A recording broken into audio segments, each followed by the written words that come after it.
말씀은 열왕기하 9장 14절에서 26절 말씀입니다.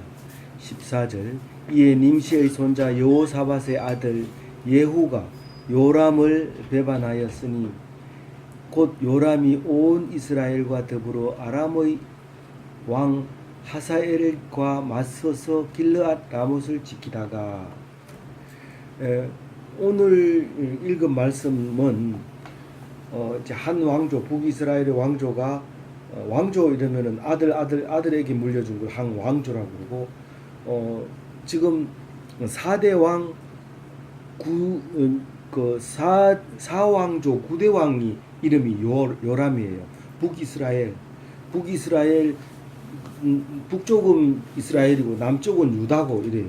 그렇게 같은 나라인데 한 지파만 남쪽에 와가지고 남유다로 됐고 나머지 10지파는 북쪽에 가서 북이스라엘이 됐을 때인데 이게 이제 중간쯤 갔어요. 그러니까 북이스라엘은 왕이 19명인데 19명 왕이 이름이 있고 그 다음에 망해버렸는데 그 중에 9번째 왕 이름이 요람이에요. 근데 왜 북요람이라는 말을 썼느냐 하면 북쪽 왕도 요람이고 남쪽 왕도 요람이었어요. 그래가지고 여호람 어떤 데는 요람이라고도 쓰다가 여호람이라고도 쓰다가 이래가지고 헷갈려가지고 읽는 사람이 아주 헷갈리게 만들어놨어요. 이거를 읽다 보면 이게 사실이냐 이런 생각이 들 때가 많아요. 북요람도 남요람도 살아온 횟수는 비슷하고 이 북요람의 아버지 이름은 그 아하시아예요. 그런데 남요람의 그 아들은 아하시아예요. 지금 말만 들어도 헷갈리죠. 그러니까 그 이름이 똑같으면서 아래 위 남북이 지금 똑같은 왕의 이름을 가지고 있어요. 그런데 오늘 얘기는 북요람이 이제 죽으면 그 사왕조 그러니까 오므리 왕조 아하시아 요람 이렇게 네 사람이 왕을 하고 있는데 그러니까 5, 6, 7, 8, 9 6대 왕, 7대 왕, 8대 왕, 9대 왕이 사왕조예요. 그게 오므리가 반역을 일으켜 가지고 4대가 네 사람이 왕을 하고 이제 망하는 장면을 오늘 읽은 거예요. 그 남의 나라 왕은 어떻든지 우리하고 뭔 관계가 있냐? 관계가 있어요. 이게 이제 예수님의 조상이라는 거를 지금 우리가 이제 얘기하고 있는 거거든요. 예수님이 어디서 왔느냐? 이 복잡한 과거의 역사를 가지고 있다. 그 과거의 역사가 예수하고 무슨 관계가 있느냐? 예수님이 그런 와중에 유대인으로서 태어났다. 이제 그걸 우리가 구약에서 읽어보고 있는 거죠. 근데 그게 아무것도 아닌 것처럼 보이지만 그것을 기록해서 후세에게 읽어주는 것이 이게 그대로 살아있는 거나 마찬가지예요. 그러니까 지금 남아람 왕의 후손으로 예수님이 왔다 이러면 남요람이 어떻게 살았는지를 생각하는 게 자기의 정체성을 알아내는 거예요. 다시 말해서 우리는 살다가 그냥 죽지만 그 자녀는 내가 죽으면 그만이가 아니래요. 절대로 아니에요. 우리는 죽으면 그만이라고 생각하는데 절대로 그만이 아니거든요. 자식들은 그것을 기억하고 있어요. 그리고 그게 만약에 기록이 되어 있다면 영원히 그 말을 기억해요. 우리 선조는 이랬다 하는 거를. 그렇기 때문에 내가 만약에 죄를 짓고 악하게 살면 그 후손은 제대로 날 수가 없어요. 성경은 그렇게 얘기하고 있어요. 내가 악한 짓을 하다 내 죽은 고마이지 뭐. 그 후손들은 그거를 기록해 놓은 걸 읽으면서 우리는 역시 안 돼. 이런다는 거예요. 그러는 게 좋아요. 역시 우리 조상은 정말 훌륭했어. 그렇게 하는 게 좋아요. 그러니까 내가 어떻게 살아야 되는지 성경을 보면 뜨거워지고 겁이 나고 그런다고요. 아 이제 죽어도 뭐 아들이 내가 어떻게 죽은지 모르는데 뭐 그딴 소리 하냐. 알아요. 와 보면 다 알아요. 어떻게 살다가 죽었는지, 어떤 고통을 받다가 죽었는지. 지금 안 본다고 해가지고 모르는 게 아니고 다 알아요. 아들이 바빠가지고 안 보고 그냥 끌어무드 보고 치운다 뭐 그런 신경 쓰지 마라 이렇게 생각할지 모르지만 성경은 다 안다는 거예요. 어떤 생각을 하고 있고 자식을 위해서 기도했는지 안 했는지, 자식들이 기도하다 보면 엄마가 기도했는지 안 했는지 안다는 거예요. 성경은 그렇게 기록하고 있어요. 그러면서 이 복잡한 그 옛날 이야기를 예수님 믿는 우리들에게 들려주는 이야기가 바로 그런 겁니다. 과거를 잘 알아라. 그런 일이 또 있거들라. 네 아버지 닮아서 그렇다는 걸 알아라. 이제 그 얘기하고 싶은 거죠. 그래서 이제 오늘 14절 얘기는 그겁니다. 이 다른 14절에서 다른 이름 필요 없고 요람이에요. 요람.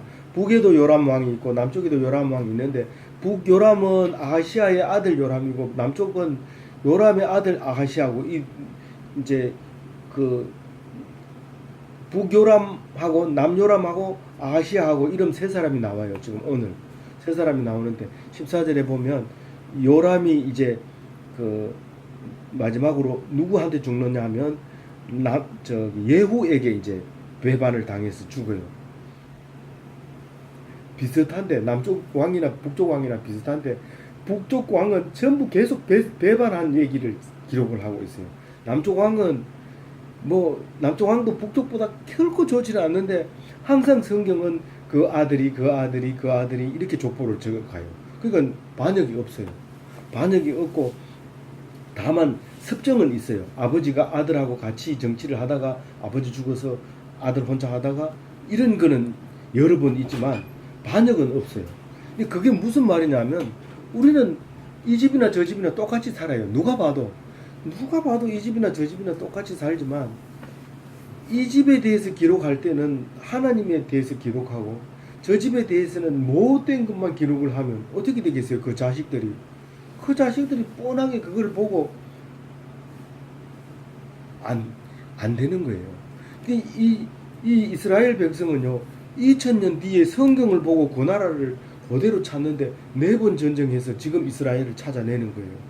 그 2000년 뒤에는 아들이 아들 낳고 아들이 아들 낳고 아들 10번을 지나가야 10대를 지나가야 이 2000년이 지나가는데 10대의 할아버지 이름도 우리는 4대만 돼도 할아버지 이름 모르잖아요. 우리 알아봐야 골자 숫자 할아버지 그거 말고는 그 앞에도 이름 잊어보거든. 그런데도 10대가 됐는데도 이게 우리 땅이라고 하고 전 세계에서 야 이스라엘 백성 들어와도 좋다 이렇게 쫙 돈가방 들고 그 모여드는 거를 사진 찍어 놓은 거 보면 그 사진 한 장만 봐도 감동이에요. 어떻게 이게 자기네 땅이라고 전 세계에 흩어져 있던 사람들이 모일 수 있었는가. 그 성경 때문에 그런 거예요. 그것도 아예 가져왔어요. 우리 할아버지의 할아버지는 다윗이었다. 그리고 똑같이 같은 말로 얘기하는 거예요. 왜냐하면 이 유대인들은 이 성경을 가지고 똑같이 양피지에 써가지고 전부 다 나누어서 항상 날 때부터 가르치거든요. 날 때부터 이거를 가르치기 때문에 이 성경은 살아있는 거예요. 살아서 역사하고 이렇게 말 한 대로 이루어지는 거. 그래서 말씀이 말씀이 살아있다. 이제 그렇게 얘기를 해요. 우리 삼촌 살아 돌아오는 살아 돌아오는 게 아니고 삼촌에 대한 이야기가 남아있다. 아니 우리 삼촌이 이북 가는 거 이 영화 되면 살아가요. 어머 누구 찾냐? 기록을 해놨다면 그 기록을 보고 찾아와가지고 삼촌이 우리 조카 집이 여기 등미 여기가 우리 조카 집이다 이러면서 당당하게 와서 얻어먹으면서 이게 우리 조카 집인데 난 찾아야 되겠다 이러면 뺏기는 거지 이 사는 사람이. 그러니까 이 말씀의 능력이 그런 데서 있다고요. 근데 뭐 그 사람이 돈 주고 샀는 게 확실하게 있으면야 뭐 또 돈 주고 도로 찾아가면 돼. 돈 주고 너들 돈 주고 샀. 그러니까 지금 이게 우리나라가 아니라 기독교인이 아닌 사람들은 말씀을 기록하지 않고 있기 때문에 우리는 그걸 찾을 수가 없어요. 근데 이 사람들은 이 말씀 하나만 가지고 먹고 사는 사람이 엄청 많아요. 다른 건 다 안 하고 이것만 붙들고 앉아가 계속 기록하고 또 그 필사해가지고 딴 사람한테 나눠주고 또 이렇게 해서 몇 천 년을 살아. 3,500년 이상을 이걸 가지고 내려왔단 말이에요. 그러니까 이 힘, 말씀의 힘이라고 하는 것은 이 유대인 말고는 가지고 있는 나라가 없어요. 일본이 아무리 잘 살아도 이 기독교인이 발을 못 붙이는 게 기독교는 경전이 있잖아요. 성경이 있잖아요. 근데 일본은 이 성경을 가지고 하면 일본 사람들이 정치를 못해요. 이거하고 대치가 되기 때문에. 그러니까 아예 이걸 안 받아들여요. 그 대신에 모든 신을 다 섬기는 게 일본이에요. 귀신은 귀신 다 섬기는데 경전이 없어. 이게 성경이 없어. 아무 데 가서 그냥 절하고 밀고 뭐 이렇게 하는.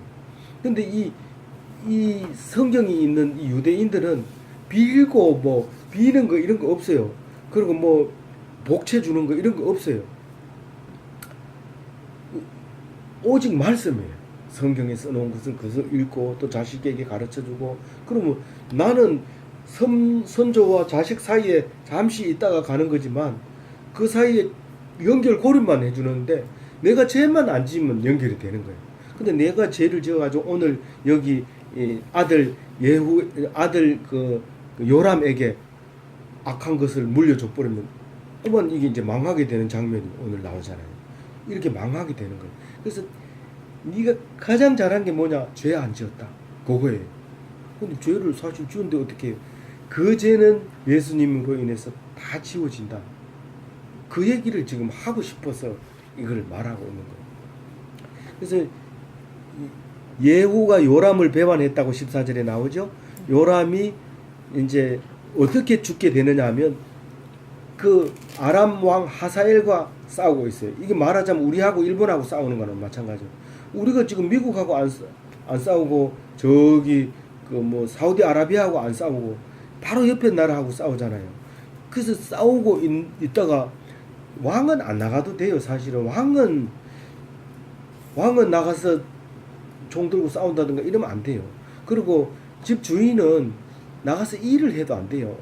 주인은 그냥 앉아가지고 종들이 일하는 걸 지켜보고 또 격려해주고 또 인정해주고 또 그리고 저기 그 비용을 제대로 지불해주고 떼먹지 말고 주인이 해야 할 일이 있는데 자기가 그 전장에 나갔다고만 유탄에 맞아가지고 이제 부상을 입고 이제 돌아와서 치료를 하고 있어요. 그게 이제 마지막이에요. 누가요? 북쪽에 있는 아람이 왕이 이제 그래 길르앗 라못에서 싸우다가 요람이 아람 왕과 싸우다가 길르앗 라못에서 싸우다가 부상을 입어서 이제 치료를 하고 있는데 15절에 보면 어디서 싸우냐면 이스라엘에서 싸운다고 그래요. 이스라엘이 아니고 이스라엘은 저기 이스라엘의 중상류 지방에 있는 덜 이름이 이스라엘이에요. 근데 그 덜의 도시가 하나 있었는데 그게 길르앗 라못에서 조금 가까웠고 서울은 사마리아래요. 사마리아라는 동네가 이제 북이스라엘의 서울인데 원래 서울에서 가만 앉아 있어야 되는데 길르앗 라못에 가서 부상 당해서 이스라엘에 가서 치료하고 있는 얘기가 이제 15절에 나오잖아요. 그런데 이 엘리사라고 하는 선지자가 요 앞에 얘기예요. 선지자가 청년을 보내가지고 예후를 기름을 부으라고 그래요. 예후가 누구냐면 요람의 수석 장관이에요. 제일 큰 장관, 바로 밑에 국방부 장관 내지는 육군 참모 총장쯤 되는 아주 최고 이제 높은 사람이에요. 그 사람한테 가서 기름을 부은 거예요. 그걸 붓고는 네가 앞으로 왕이 될 거다 이렇게 얘기하고 갚으래요.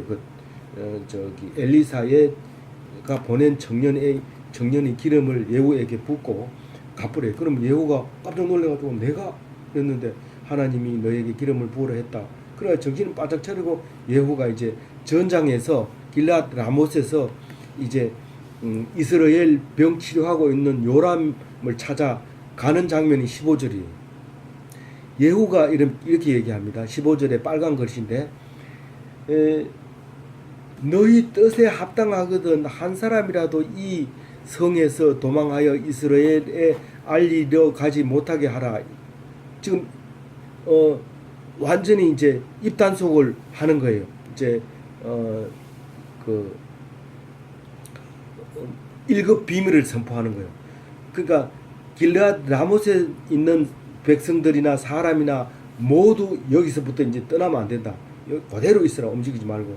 만약에 한 사람이라도 여기 성을 이 전쟁터를 빠져나가 가지고 이스라엘 요람한테 가 가지고 이 사실을 알리면 죽인다. 이제 그렇게 이제 그 선포를 하고 계엄령을 선포하고 16절에 이제 예후가 병거를 타고 갑니다. 탱크를 타고 가는 거죠. 병거를 타고 이스라엘로 이제 그 병원 있는 이스라엘 요람이 이제 누워 있는 데로 갑니다. 그러면 요람 왕이 거기에 이제 누워 있기 때문에 가는 건데 거기에 누구 하고 있느냐 하면 남쪽 왕 아하시아, 그러니까 그 아버지 이름은 그 요람이었죠. 요람이었는데 아들 아하시아가 이제 그 요람의 북이스라엘의 요람의 이제 그 외삼촌.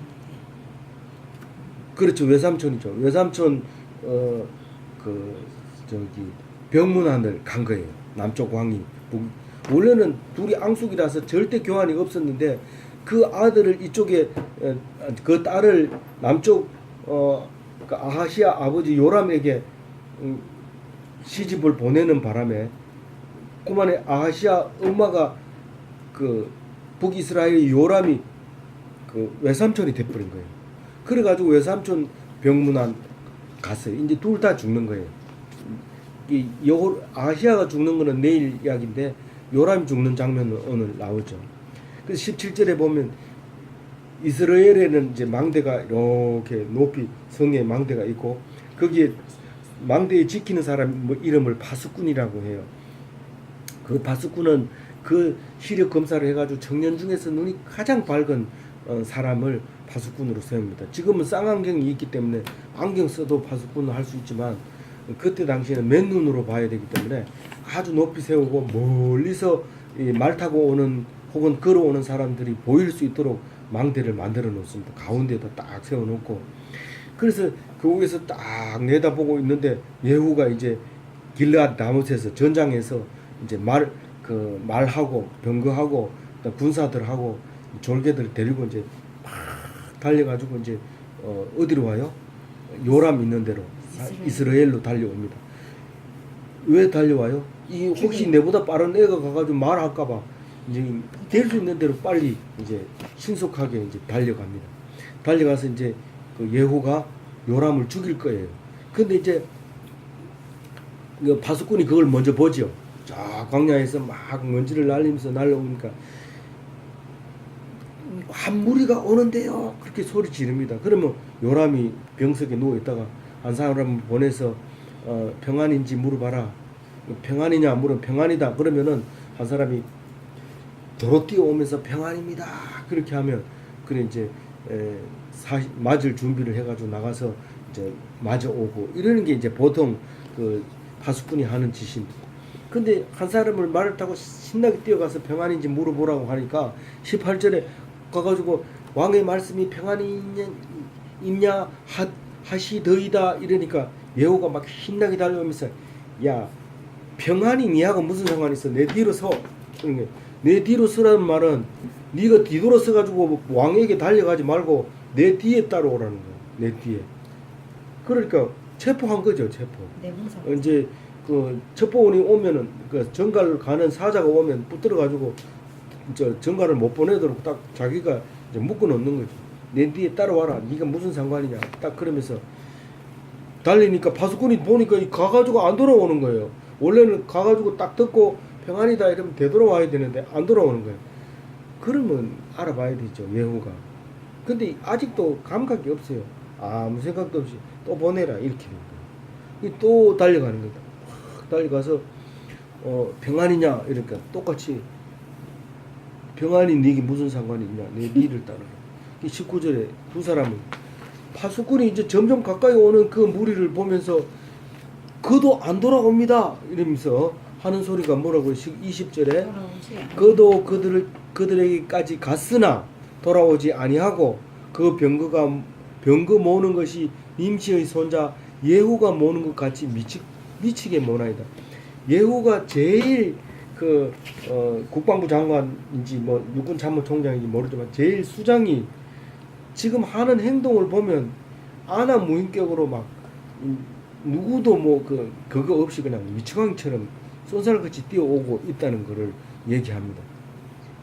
파수꾼 얘기가 꼭 미치광이 같은 게 예후 같아요. 이렇게 얘기를 합니다. 그러면 21절에 요람이 이제 그 예후라는 말 때문에 깜짝 놀래가지고 일어납니다. 그럼 깜짝 놀랐으면 도망을 가야 되는데 이게 아직 분별력이 없어요. 그래가지고 저기 남쪽 왕 아하시아하고 둘이서 말을 타고 뜨그덕 만나러 나갑니다. 자기 종이 오는데 이렇게 아픈 사람이 말을 타고 다른 왕까지 대동해가지고 나가서 물어본다는 얘기는 지금 사태 파악이 안 되는 거예요. 근데 가가지고 말을 듣고 알아챕니다.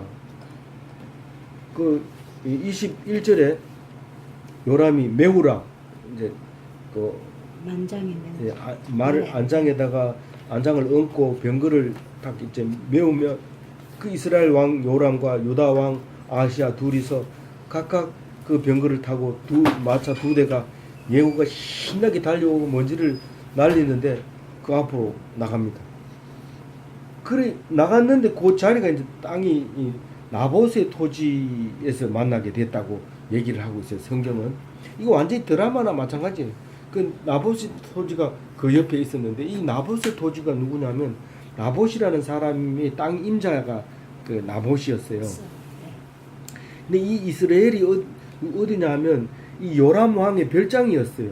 그 아버지 아합 왕의 별장이었는데 아합이 여름 별장을 지어놓고 거기서 이렇게 내다보니까 포도밭이 너무 멋있는 포도밭이 성 바깥에 있는 거예요. 그래가지고 이 아합이 아합의 아버지도 지금 반역을 해서 왕을 잡았잖아요. 반역을 해서 왕을 잡았는데 그 아들도 못 돼가지고 그 나봇의 포도원 밭을 뺏고 싶은 거예요. 그래가지고 나봇을 불러가지고 나봇 그 포도밭 놔주면 내가 돈을 주든지 뭐 꼭 토지가 필요하면 딴 데 이제 토지를 주면 안 되겠나 이러니까 이 나봇이 겁도 없이 죽으려고 한장했지. 저거는 아버지가 대대로 물려준 그래가지고 안 된다 했어. 근데 안 된다고 하면 어떻게 해야 돼요? 이거 아합은 그 나쁜 사람인데 머리는 안 돌아가거든요. 그러니까 이불을 쓰고 들어누워가지고 낑낑 앓아요. 그러니까 이 마누라 이세벨이라는 마누라는 다른 나라에서 이제 데리고 왔어요. 그러니까 그 두로 땅에서 이방 이스라엘 백성이 아닌 여자를 데리고 와가지고 이제 아내가 됐어요.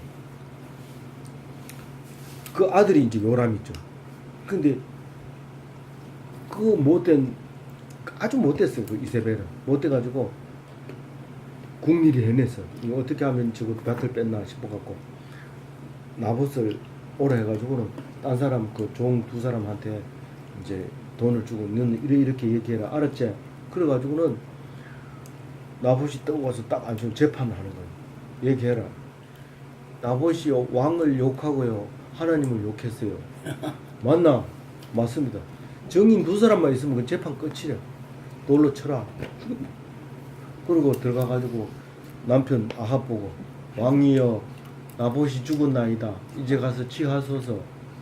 그래서 그 땅을 이제 자기가 이제 이스라엘 그 별장에 있는 주변 땅으로 잘 갖고 가지고 이제 편안하게 잘 살다가 이제 아들에게 물려준 거예요.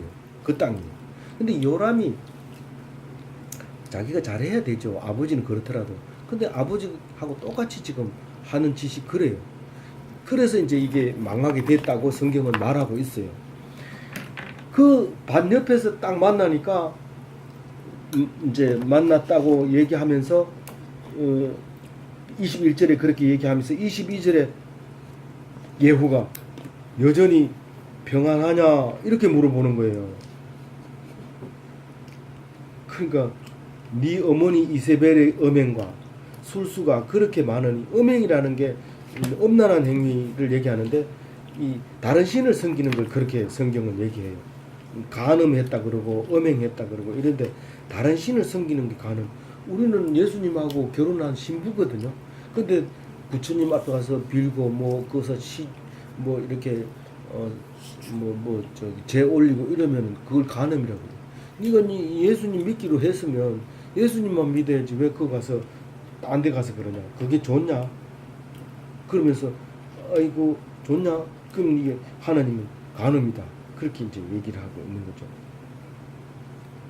술수는 아까 얘기한 대로 그런 식으로 쓰는 걸 술수라고. 그게 어떻게 편안하냐. 그동안 아들이 왕 될 때까지 입 다물고 있다가 드디어 이제 이 말을 탁 터뜨립니다.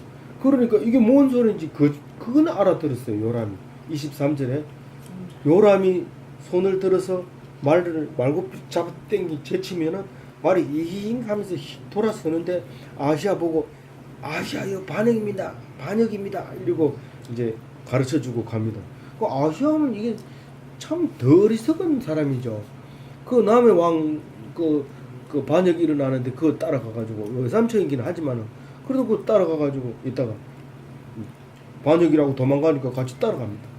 근데 아시아는 이제 나중에 죽는데 요람보다가 뭐 나중에 죽어봐야 그날에 죽는데 도망가는 걸 이제 죽이는. 근데 요람은 어떻게 죽나 하면 이제 24절에 얘기합니다. 예후가 힘을 다하여 활을 당겨 요람의 두 팔 사이를 쏘니, 두 팔 사이라고 하는 것은 가슴을 쏜다는 뜻이에요.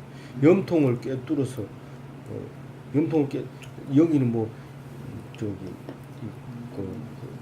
허파를 얘기하는 거죠. 구멍을 뚫고 그 병 가운데서 탁 쓰러져서 죽었다. 이게 끝났죠. 끝나서 예후가 그 장관 빛깔에게 예후의 바로 밑에 직속 부하 이름이 빛깔이. 빛깔은 이 빛깔 저 빛깔 있어 세 빛깔 있죠. 이렇게 많은 거. 그 빛깔이. 그 빛깔에게 이제 야 좀 치우라. 그래서 이스라엘의 사람 나봇의 포도밭에 던져버렸어요. 그러면서 뭐라고 얘기하냐면 빛깔 너 기억해봐라. 내하고 니하고 예후하고 빛깔하고 요람이 왕 되기 전에 아합 왕을 모실 때 그 나쁜 짓을 그 이세벨이 하는 짓을 할 때 선지자가 얘기하는 거 너 그때 엘리야였어요. 엘리사가 아니고 엘리사가 한 말이 있어요. 네가 그렇게 못된 짓을 했는데 그러면 너 여기서 이제 이 밭에서 죽게 될 것이다 했던 예언을 상기시키면서 분명히 네가 그때 옆에서 들어봤지? 그러면서 이제 그 얘기를 하죠. 죽어가지고 그 밭에 던져버렸어. 예, 그 밭에 그 뺏은 포도밭에다가 던져버려.